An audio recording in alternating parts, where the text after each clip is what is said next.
Hello everyone. आगे बढ़ते हैं हम इस चैप्टर के।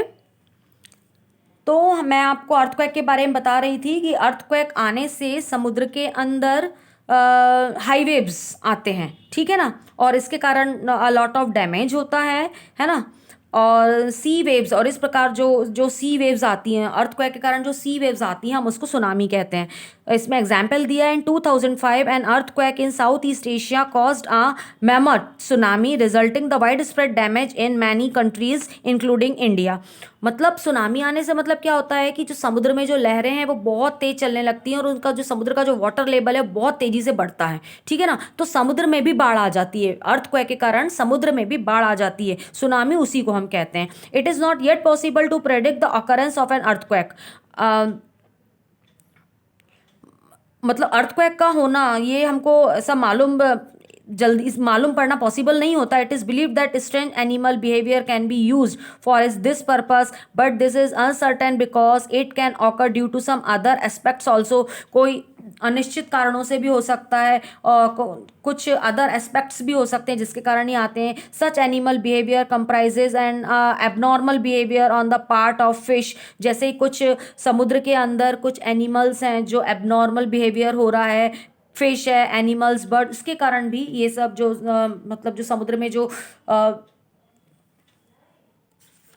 सी फेस पर जो हाई वेव्स आती हैं ये सब इसी के कारण होता है, ठीक है। आगे बढ़ते हैं। देखिए यहाँ पर एक केस स्टडी दी गई है। ये नेपाल में जो अर्थक्वेक आया था उसका यहाँ पर डैमेज डैमेज के बारे में बताया है यहाँ पर कि कितना वहाँ पर नुकसान हुआ था। तो इसकी ये केस स्टडी दी है। तो ये जो earthquake devastating earthquake of Nepal, ये 25 अप्रैल 2015 में आया था, ठीक है, नेपाल में। अब यहाँ पर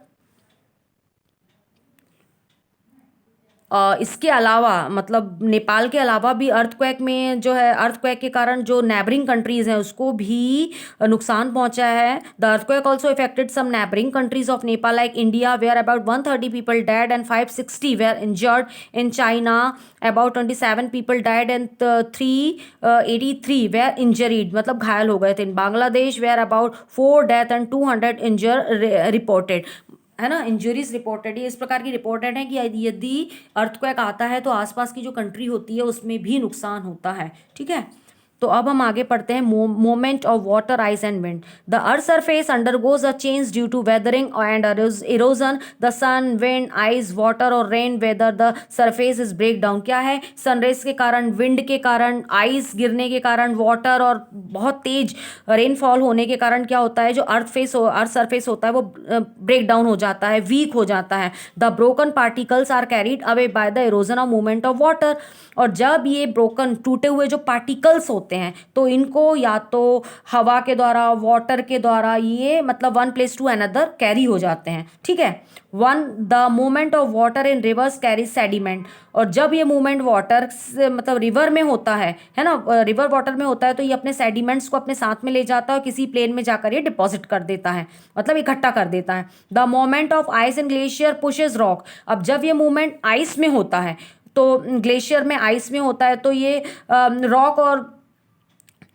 रॉक को पुश करता है जिससे कि जो रॉक्स हैं वो छोटे छोटे टुकड़ों में डिवाइड हो जाती हैं, ठीक है ना। और या तो फिर उसमें किसी प्रकार के होल हो जाते हैं, छेद हो जाते हैं। These hollow are filled by melt ice. और ये हॉलो मेल्ट आइस में फिल्ड हो जाते हैं। दस लेक आर क्रिएटेड, और लेक बन जाती है।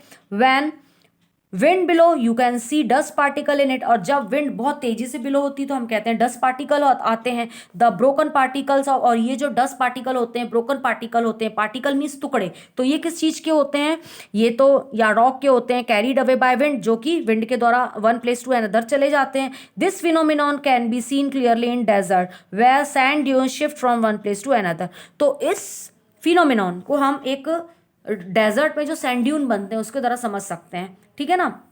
सैंड ड्यून तो आपने देखे होंगे, देखा नहीं है तो सुना तो होगा कि जो डेजर्ट प्लेस होता है वहाँ पर सैंड ड्यून होते हैं। सैंड ड्यून मतलब रेत के टीले, है ना। तो इसको मैं समझा देती हूँ आपको कैसे होते हैं ये। क्या होता है कि एक जगह, मतलब अब आपको मत तो मालूम है कि डेजर्ट पूरा सैंडी एरिया होता है ना, सभी जगह सैंड होती है। तो वहाँ जब बहुत तेजी से हवा चलती है ना, बहुत एकदम विंड ब्लो होती है, बहुत फास्ट एकदम विंड ब्लो होता है, तो क्या होता है, तो उस विंड के साथ में वो अपने साथ में क्या ले जाती है, वो तो अपने साथ में सैंड को भी ले जाती है ना। अब सैंड को भी अपने साथ में ले जाती है, तो वहीं जाकर जहां हवा थमती है तो वहीं पूरी की पूरी सैंड इकट्ठी हो जाती है, तो एक ड्यून्स जैसे बन जाते हैं, टीले जैसे बन जाते हैं, ठीक है, तो उसको हम सैंड ड्यून कहते हैं। यहाँ लैंडफॉर्म्स देखिए, the tectonic movement occurring with the earth result in different landforms. Tectonic movement के कारण लैंडफॉर्म्स डिफरेंट लैंडफॉर्म्स चेंज हो जाते हैं। These movement are very gradual and occur in two types. ये ग्रेजुअल होते हैं, सामान्य होते हैं, और टू टाइप्स में होते हैं, vertical movement and horizontal movement. Vertical movement result in rise और fall the earth crust. Vertical result जो होते हैं तो वो अर्थ क्रस्ट पर पड़ते हैं। These are containing building movement and cause a large scale uplift and subsidence sinking. A plateau is formed at a place on an uplift while a valley is formed the place of subsidence. Horizontal movement जो होता है ये tectonic plates पर होता है। When the tectonic plates compress against each other, एक दूसरे के जब संपर्क में आती है, कंप्राइज होती है, the result in folding and when the tectonic plates cause tensions faulting occur. Folding occur when two plates collide. The rock often bend then break. Rocks बनता है और उस ब्रेक हो जाता है। This collision result up fold can anticline and down fold क्लार syncline. तो up fold को एंटीक्लाइन कहते हैं और डाउन फोल्ड को सिंक्लाइन कहते हैं। The anticline cause mountains such as Himalaya in India. Anticline से इसका कारण हिमालय का माउंटेन बनना है। And Andes in America while syncline result in valley. Faulting ये मूवमेंट होता है, ये फॉल्टिंग है, फोल्डिंग है, ये अर्थ के अंदर जो मूवमेंट होते हैं ये उनका नाम होता है।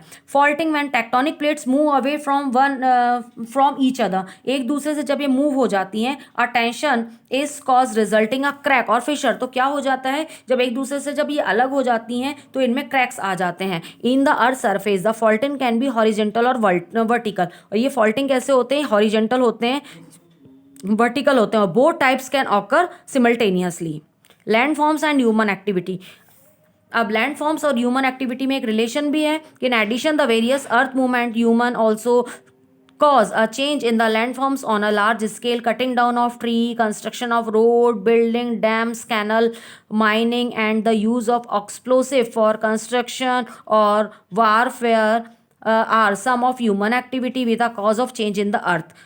अर्थ लैंडफॉर्म्स चेंज होते हैं इनके कारण, cutting down of tree, construction of road, building, dam, canals, mining, use of explosive for construction, welfare, warfare of some of the human activities. Human activity के कारण ही लैंडफॉर्म्स चेंज होते हैं। Man has become so powerful then he has disturb the ecological balance. Ecological balance को man disturb करता है, वैसे activity के कारण human activity are causing irreparable harm, और ह्यूमन एक्टिविटी हार्मफुल होती है। Time is ripe when we should become aware. हमको अवेयर रहना चाहिए इस प्रॉब्लम के लिए, और हमको अपनी अर्थ जो चेंज हो रही है उसको हमको रोकना है। तो इसके साथ में ये चैप्टर हमारा फिनिश होता है। Okay, thank you.